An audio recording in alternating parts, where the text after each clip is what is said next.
haddii waxaad ku takhasustay mar walbo dadka u sharax isiraada ay fahmi waayaan ka waran amaba marka title-kaaga u sheegto iminka nin baa waxa jira waxa uu title-kiisu yahay amaba uu ku shaqeeyo waxa inuu yahay data analyst haddaba data analyst dadka badankoodu ma garanayaan waxa uu yahay amaba wuxuu shaqada uu qabto su'aashaasina aad bay ugu soo noqnoqotay muxuu sameeyey waxa uu weydiiyey ChatGPT in uu u sharaxo waxa la idhaahdo data analyst sidii uu shan jir yahay amaba ilmo yaroo shan jir uu yahay oo kale iigu sharax buu ku yidhi bal ChatGPT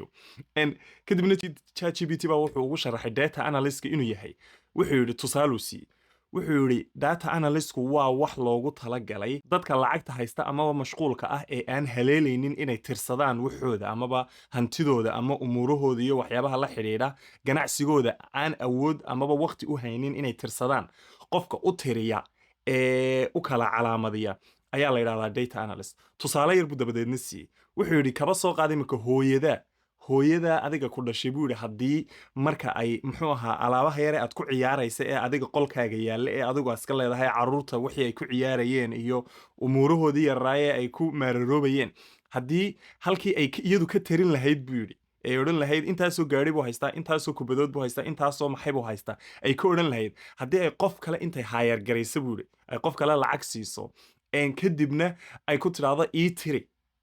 alaabta uu inankayga yara haysta ii tiri marka uu tiriyo dabadeedna qofkaasi uu intuu soo qaado information ku yidhahdo 10 gaari buu haystaa 4 kubadood buu haystaa waxa uu haystaa waxaasoo kale kadibna uu excel chart qurux badan oo kalarab fiican leh uu geliyo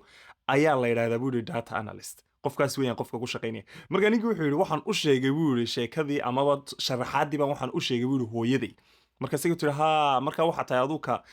toyska carruurta tiriya soo maaha marka runtii